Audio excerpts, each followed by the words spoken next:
io volessi trovare pace, ma una pace senza morte. Una mi sa tanta porta sarebbe per campare, sarebbe una mattina di primavera, e arrivasse fino alla sera senza di inserrata là, senza sentire più la gente che ti dice io faccio, io dico, senza sentire l'amico che ti viene a consigliare, senza sentire la famiglia che ti dice ma che hai fatto, senza scendere più a patto con la coscienza e la dignità, senza sentire un giornale, la notizia impressionante che non vai per tutto quanto e non tiene che ci fa,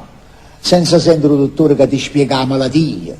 l'onorario in farmacia, la ricetta che ha pagato,